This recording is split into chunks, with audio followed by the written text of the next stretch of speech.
Hi, I'm Hawken with Topdon, and today we are going to go through the new Phoenix Max. The Phoenix Max is Topdon's top professional quality tool. It comes with a 4-channel lab scope, which we are actually not going to walk through today, but it has a number of other features that make it a top diagnostic tool. We're going to walk through some of those features today, and we're going to show you how to use all of the different menus and functions on the tool itself. So when you get your tool, you will notice that it is an open Android platform. So when you're on the main screen, when you boot up the tool, you'll see right here that we swipe from the bottom of the screen and we have a number of apps. You can also install additional apps on the tool if you wish, since again it is an open Android platform, which is really nice. It allows you to make greater use of the tool than just for a diagnostic tool with the Topdon software. So you'll see on this one here, for instance, I've installed the Curian app, so I can actually use my Topdon for DVOM functions as well as scope. So pretty cool, really a great thing that they did with the tool, making it open Android like this. So we're going to go into the diagnostic software, which is the Max icon, and we're going to actually kind of work ourselves in reverse. So first thing we're going to do is go to the gear in the top right corner. Now the gear is very similar to all the other Topdon tools that you have probably seen in the past. The gear gets you to all of the settings for the diagnostic suite. So first on the top left here we have the MDCI Pro settings menu. This is where you can select which dongle you're going to use. Now on the Phoenix Pro, the dongle is in fact a J2534 compatible device. So you can use it for programming with factory software, or you can use it with your Phoenix Max for just regular diagnostics and cloud-based programming that is supported through the tool. So great asset there. MDCI Pro Management, actually it's where you can manage the settings whether or not you want to connect with Wi-Fi or Bluetooth. So that's kind of a unique feature that's kind of nice. Typically I'm just going to use Bluetooth, I'm not going to use the Wi-Fi, but it is nice to have that option if you do want to turn it on. Activate MDCI Pro is where you can type in the serial number and activation code for a new MDCI. If you get the tool brand new, you will have to activate that MDCI, and this is where you will perform the activation. There's also a TPMS add-on that I believe is coming in the future, and you can activate that to the tool. Fix MDCI Pro firmware and system. This is something that support may ask you to use periodically if you are having any glitches with your tool. So keep that in mind as not something you're going to use on a regular basis, but perhaps if you do run into an issue with the tool, support may ask you to do this.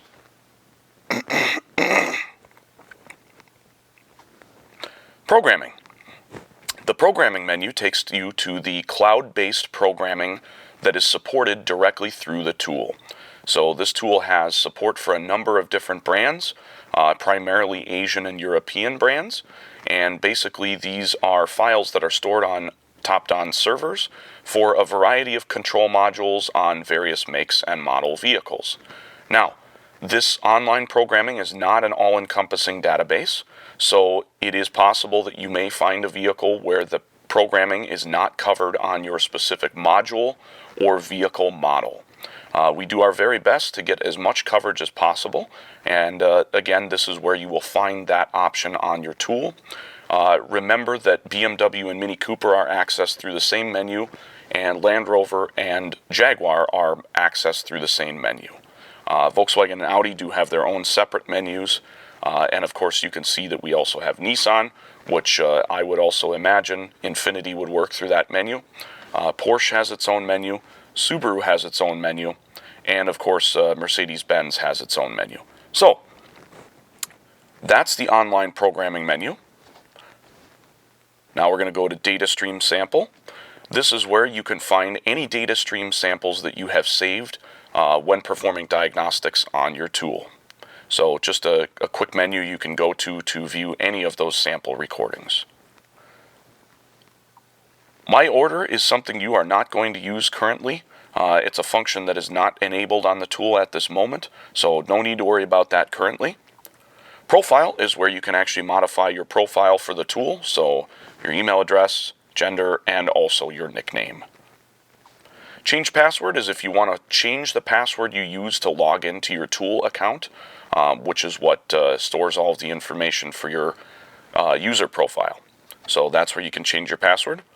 Wi-Fi is where you can change your Wi-Fi settings. So if you do want to modify the Wi-Fi settings, this is where you can find that information. We'll scroll down here. Diagnostic software clear. If you want to get rid of some software, say for instance a brand that maybe does not exist in your region and you don't particularly find useful, like for instance we'll say BAIC, it's not a brand that's found in North America that I'm aware of, so we're under remove software. We can hide it or remove it, and we're going to just delete it.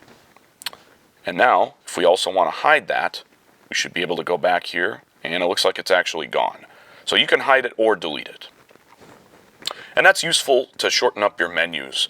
If you are trying to get to the information you want faster as far as vehicle choices, deleting out some of the unnecessary vehicle manufacturers is certainly a helpful thing. So, diagnostic record, we can see in here this gives us a shortcut list to all the vehicles that we've connected to.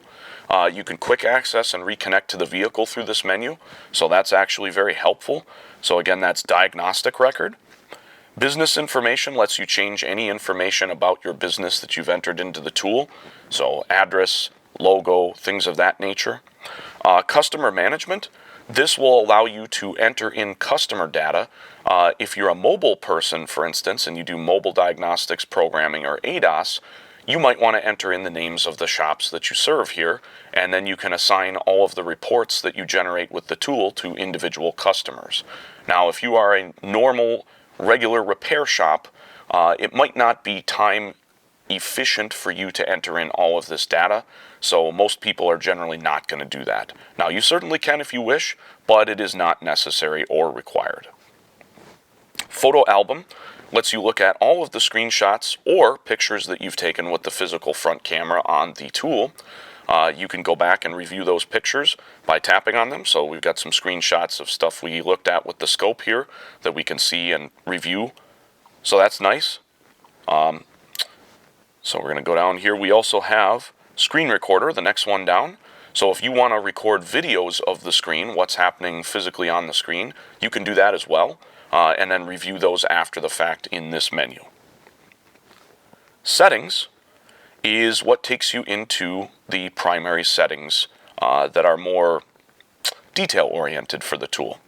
So we've got, this is where you can check for system updates here on the About tab in the top left.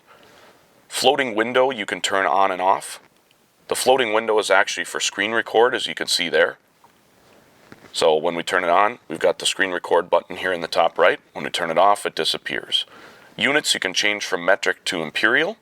Time setting, we have 12 and 24-hour formats. Language, you can change the language of your tool. Time zone, you can modify your time zone. T-code is basically for software upgrading. So whether that means you are activating ADAS on your tool or you are renewing your subscription to regular tool software updates, that is where the T-code box is used for. Clear cache is something you'll do if your tool happens to slow down for any unknown reason. Clearing the cache can help you with that. Restore factory settings is typically something you will never use unless you're going to sell the tool or unless the support professional tells you to use it. Log out basically prevents other people from using your tool without your username and password. So that takes us through the settings menu.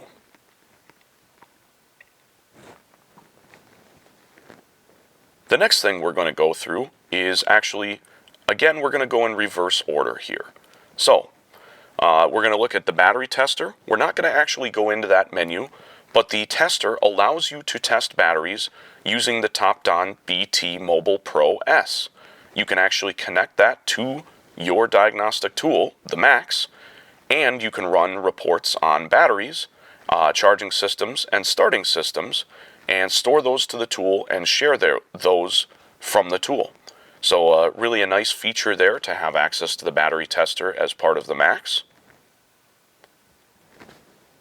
The next thing is feedback. Feedback is something you will use if you run across any functions that do not work correctly, or if there's a function that is missing from the tool. This is extremely vital as it helps Topdon improve the quality of their product for you every single day you're using the tool. So if we click on feedback, we'll look at how that works. Get a little message here about what diagnostic sessions have been saved. Now, the tool only logs and holds on to 20 logs over time, and it's continuously erasing and replacing those. So, if you get an error with your tool, or you have a problem, it is important that you report that in a timely fashion. So, for instance, if you had an issue on one of the vehicles you've worked on recently, let's just say it was Jaguar, we could go in and we could choose a log file, and the tool does label them, so we can see here we have a log file specifically labeled for the Jaguar we worked on. It has the date in here, so it was 2022, 6/17, so that was June 17th. And so we know which car that was and when it was. It also stores the VIN, so we can easily recall and verify that's the car we're thinking it was. Then after we choose the file, you want to tell the support folks, the engineers, what your problem is, what it was on the tool that did not work. If you took any screenshots, you can add those here too. Now in this case we didn't have an error, so we're not going to actually send this through, but you can add images, and you can also add any data stream files if there was anything that did not make sense or, again, did not work correctly. After you define what kind of problem you had, you will be able to type in some notes and also add in your email address for communication purposes. So it's very important that you enter in as much detail as possible so that you can articulate what the problem with the tool was. They do make efforts to fix all problems that they can, and it's very helpful when you provide this feedback.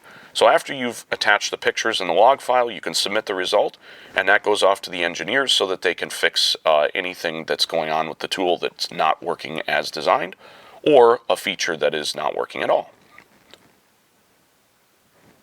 So now we're going to look at history. History basically contains a list of vehicles that you have connected to and the different files that you may have saved. So if we tap on, say, this Ford Explorer, we can see that we took a diagnostic report. We've got some screenshots of some live data. We've got a pre-scan, and we've got a full diagnostic report. So this is where you can kind of see the master list of data that you gathered on a given vehicle, which is really nice. You can also just look at your diagnostic reports here, and they are all organized by date, so whatever day you use them. So that's the History tab. Now we're going to go to the Library tab. Library just basically contains some shortcuts to various features or websites. So we have a shortcut to Facebook, YouTube, and then we can also see that there are access to learning materials, which is basically just some basic tool walkthrough type of stuff. Keep your eye on this. This may increase in what is contained in here in the future. Currently there's not much in there. Coverage list, that is where you can look up functions of the tool on a given year, make, model vehicle. So that is helpful if you do want to verify if your tool is likely to be able to perform a function prior to hooking up or taking the vehicle into the bay. OBD fault code library allows you to selectively look up just OBD generic format codes if you wish to do so. So that is the Library tab. Now, the Support tab. This is what allows you to have your tool remote controlled by somebody else using TeamViewer. You are also able to remote control other people's tools if you have TeamViewer installed on your computer. So this is very helpful if you have a multi-store location business unit. So if you have 10 stores and you have a very experienced diagnostic tech at one store and maybe a little bit less experienced diagnostic tech at another store, he can log into the other tool and remotely control it, view the data, watch the data stream, things of that nature, which would allow them to help the other technician who might be less experienced diagnose the concern on the vehicle. So this is extremely helpful in a lot of situations, and again, it just uses TeamViewer, which is a very standardized software. So we're going to go back here. Upgrade. Upgrade is fairly self-explanatory. Basically, the upgrade menu allows you to update your software. Now, you can see here there is one update waiting on a vehicle that we do not use. So we're just going to uncheck that because we're not going to do it. But you want to check your tool regularly for updates. And as long as you have a current subscription to the software, you will be able to view updates and update the tool. It is very important to keep it up to date as they are always improving and repairing functions that may not be working normally at a given time. And with all software, we know that sometimes when 90% of things are working perfectly, 10% might not be. So the goal is to fix any time when there is a 10% that is not working, upgrade that and make that work just like everything else does. So again, updates are very important with your tool. Now we're going to go to the Modules menu. The Modules menu basically allows you to access the bolt-on options, if you will, or upgraded features. TPMS obviously is self-explanatory. That's for TPMS work. And oscilloscope is what allows you to access the application for the 4-channel oscilloscope. Now, when you plug in the 4-channel oscilloscope, it will actually automatically boot up the application for that. If for any reason it did not, you could go into this menu and activate it. However, for the oscilloscope, you can also go down here and press on the home button, swipe the screen from the bottom up, and you will also see that the scope application is found right here. So you can boot it up directly from Android here, or you can boot it up through the Phoenix Max application itself under the Modules menu. ADAS. ADAS is used for ADAS calibrations. This does require an additional upgrade to the tool. Please contact your local distributor or your preferred online distributor, and they can get you set up with the ADAS upgrade to your tool. Now, activating ADAS on the tool will allow you to perform dynamic calibrations with the tool and the tool alone. If you have to perform static calibrations, you would need to purchase the Phoenix Mobile ADAS frame as well as the related targets in order to complete any necessary calibrations.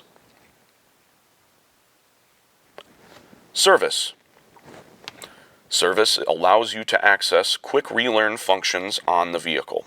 So whether it's relearning the windows after the battery has been disconnected, maybe you have to relearn the transmission adaptive values, or you've got something like automatic headlight, something like that, oil service reset, basically any kind of basic resets that often occur on a vehicle.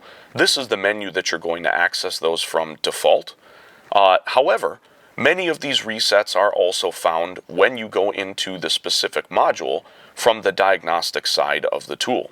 And we will demonstrate that on this vehicle we are currently connected to here coming up.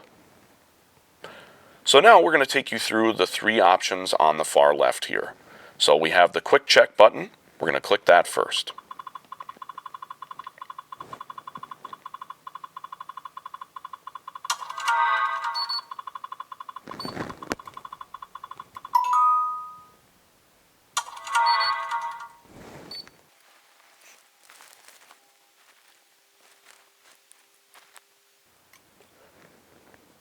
And we can see that the quick check is basically just going to go in and check all modules for codes quickly. It's a very basic scan. It's essentially the fastest route to going right into checking for codes. However, it is not going to display the topology, which most people prefer displayed in front of them. So really it is important to have access to that. I don't personally use the quick check, but you might find it useful. It might be something that you would like to use yourself. So you can see it's just going to go through and perform a quick scan on everything. Now we're not going to let it finish just because this is not something that we're going to use. In most cases, the majority of folks are not going to use that function. The 2 that you're going to use the majority of the time are scan and autoscan. We're going to do autoscan first. Autoscan is going to automatically pull the VIN number from the vehicle when possible. The cases when it is not possible is typically when you get back to very old vehicles, so early 2000s, things of that nature. Sometimes it will not pull the VIN number from the vehicle, and that's just due to the communication protocols that are used on those vehicles and things of that nature. Sometimes the tool is not able to do that. So we'll cover how to address that if you do run across that, but otherwise the Autoscan function is what you will use most of the time. Now, Autoscan, after we perform the Autoscan, and the tool pulls the VIN number, we have several options. We have quick access, which just allows us to go right in and select a module and go right into the module if we want to. Otherwise, we're going to use scan most of the time. And scan is going to take us into the menu that most of you have seen on the Topdon tools, which is the bus topology. So we'll give it a moment here.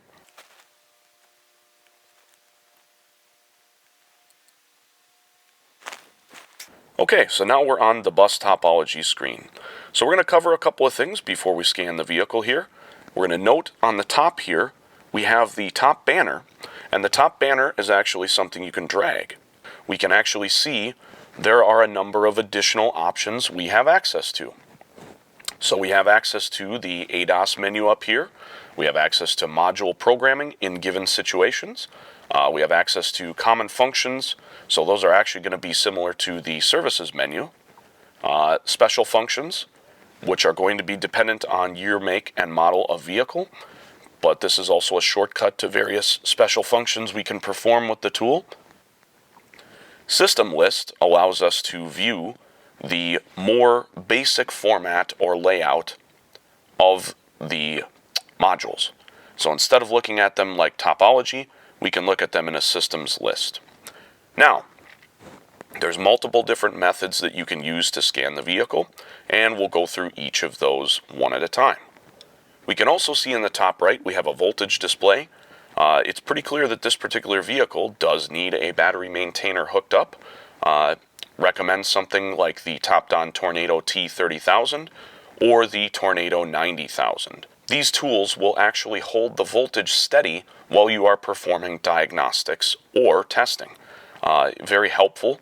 You can also use them during ADAS calibrations.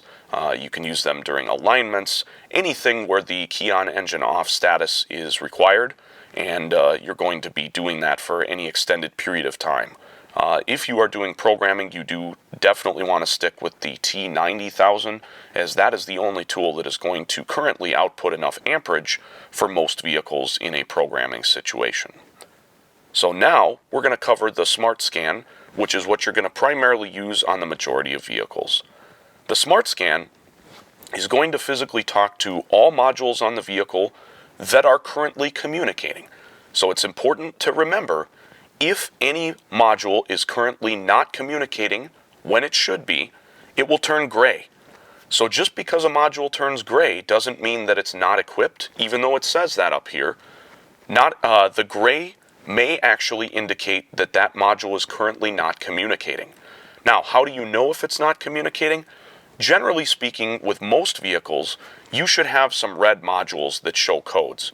And when you go into those modules, in most cases, those modules are going to have fault codes that indicate there is a lack of communication with a specific other module in the vehicle. Now, the bus topology shows us what modules are supposed to be on each network. Keep in mind, you always want to default to the manufacturer's wiring diagram to be sure which module is on which network. This is a helpful display, but we still want to remember that there is the possibility that this might not be accurate on a given vehicle. So we always want to default to the factory wiring diagram if we are in fact performing bus diagnostics. So we're going to go through and let it complete its scan here, and you can see we're almost done scanning all the modules. Now this is a 2020 F-150, so it does have a pretty good number of modules. So you can tap and look at any specific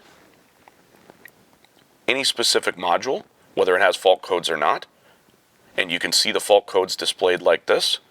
You can also hit the report button, and the report button you can label whether or not you want a pre-scan, a post-scan, or a diagnostic scan.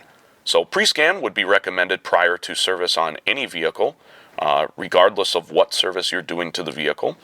A diagnostic scan might be something you do after you clear fault codes and maybe drive the vehicle around to see if the faults will come back. And post-scan would be something you would do after completing a repair and verifying things are working correctly. You might also use pre- and post-scans for ADAS calibrations. However, the ADAS menu actually allows you to do a specific type of report for ADAS. So now that we've scanned the vehicle, we're going to go ahead and look at what the report looks like. And we'll skip through all of this. This is just, you can set up your report to display repair order number, shop information, things of that nature. So here we can see, when we go all the way to the bottom, here's our report. And we do have an error actually on the ADAS section, which we can see. So heater for the windshield mounted sensor appears to be not working. If we open up our report, you can see we've actually got several fault codes. Telematics has got a couple of errors there. And if we scroll down, we'll be able to see all of this. And now on the Topdon Professional Series tools, we also have a QR code. So you can actually hit that QR code with your phone camera and pull up the link to the report directly on your phone or a tablet. If you do this, you then also have access to the URL for that specific report, and you can share that by text, email, anything you want. You can send that link directly to yourself or to a customer, which allows you to get that information into your shop management system easily, and also you can transmit it to anyone you want as long as you have that URL link.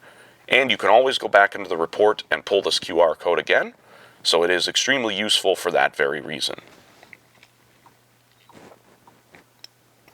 So when we went back, we cleared all of the results of the scan. So now that we've gone into the module menu here, we're going to go into the module itself. We're going to go into the PCM. So we'll give it a moment to load here. So once we're into the module menu, we can see we have a variety of options. We've got module information, which allows you to look at details of the module itself, typically part numbers, software coding numbers, things of that nature. So things you might need if you are potentially going to be replacing a module.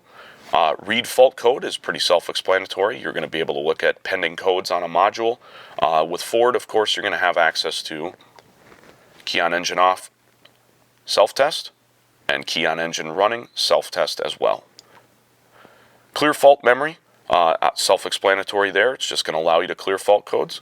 Read data stream allows you to selectively choose which data PIDs you would like to look at. So we'll do that real quick here just so you can see. One of the greatest strengths of many of Topdon's Professional Series tools is their ability to graph data PIDs. The graphing speed of many of the Topdon tools is far superior to some of the competition's tools.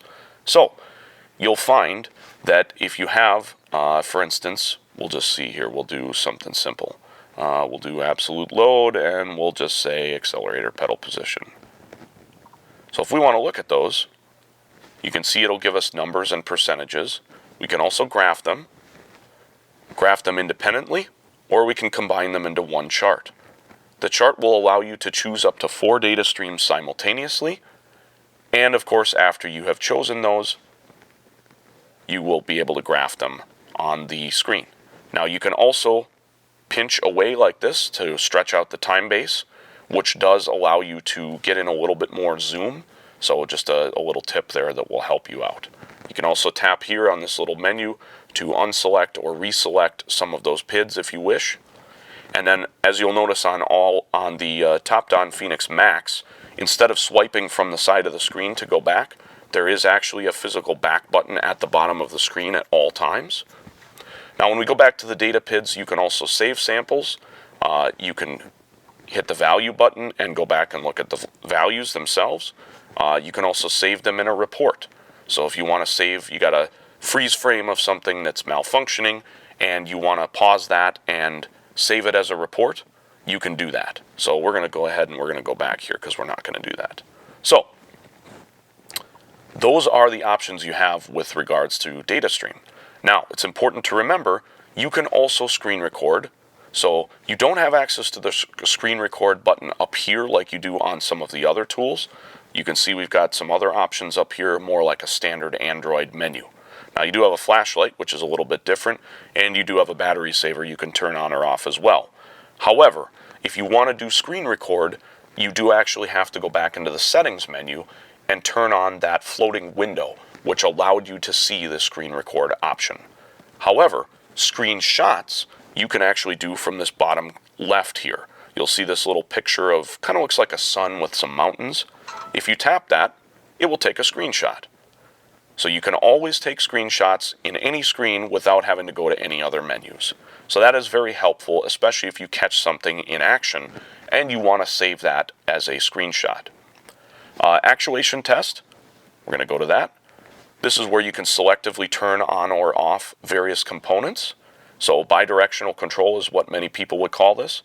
Extremely useful when you are doing diagnosis of specific components. So it's going to vary what options are available on a vehicle dependent on the year, the make, and the model. But bidirectional control is actually available on a ton of different things on many vehicles. Special functions. So this is where you're going to find access to special functions that are a function of the specific vehicle. Again, this will vary by year, make, or model. Generally speaking, with most vehicles, the newer the vehicle, the more the options you will likely have. Being that this is a 2020 F-150, we can see we actually have quite a few different things we can do here. So you can reset service, manually reset service. We'll walk you through the service reset procedure.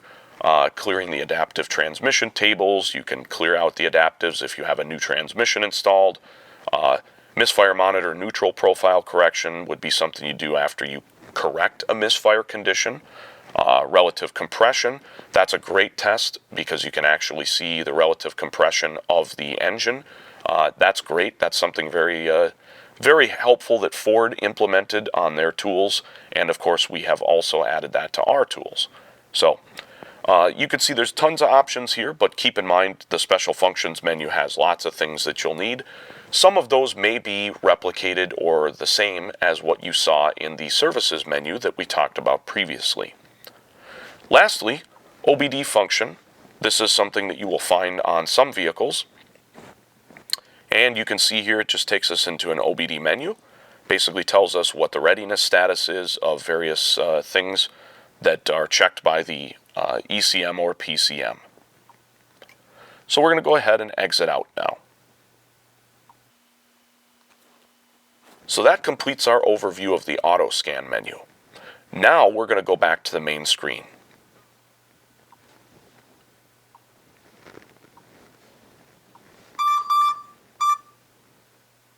So now we're back on the main screen.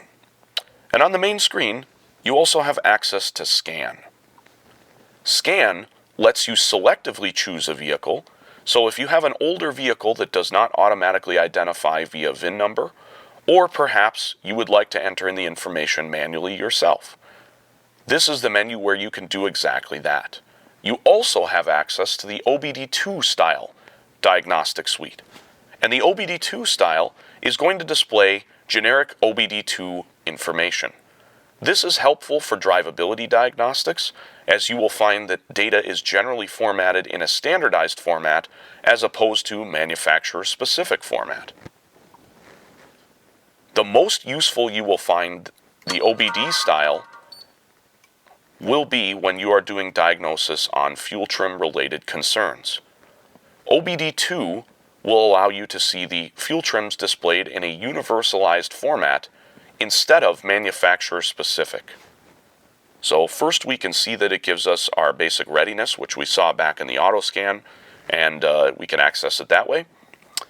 Then you see all of your traditional OBD2 menus. So reading the readiness status, live data, fault codes, freeze frame, clearing fault codes, seeing the onboard monitoring tests, and potentially controlling components, as well as reading additional vehicle information.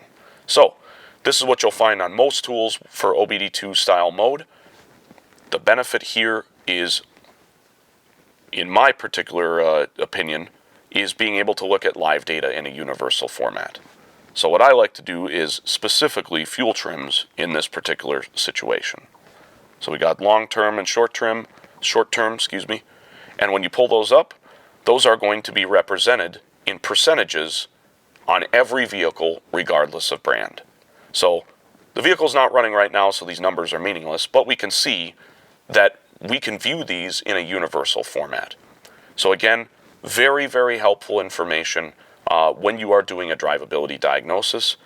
You'll be able to view other things like mass airflow, things like barometric pressure, also the map or manifold absolute pressure. All of those are very helpful, and again, they're going to be in a more universalized format as opposed to manufacturer specific. So keep in mind OBD2 mode. That is a tremendous tool for you when you are doing a drivability diagnosis. So again, just another feature of the tool that can make your job easier when you are diagnosing a vehicle. So we're back on the main screen here, and we've pretty much covered everything on the tool. There are a couple other buttons on the very bottom of the screen here. So you will see there's the back button here on the bottom right. We've got the home button, which just takes us back out to the Android main screen. We've got this little double window button. So if you had the lab scope open and the diagnostic suite open, you could swipe the screen like this and go back and toggle back and forth between them. So that's pretty useful. MDCI, that's something that I don't typically use. I've never really used the button. It doesn't really do anything if you tap on it in most situations. Obviously this other one here with the little mountain and the sun is the screenshot button. And then the little planet is actually what takes you directly to Chrome. So that completes our walkthrough of the tool. If you run across questions or concerns with your tool, or you have anything you'd like to ask us about, or you'd just like some further information, please don't hesitate to visit our website or send us a message through the support portal. You will also find our hotline for support listed on our website. I appreciate you watching the video today, and please don't hesitate to reach out if you have questions. Thank you.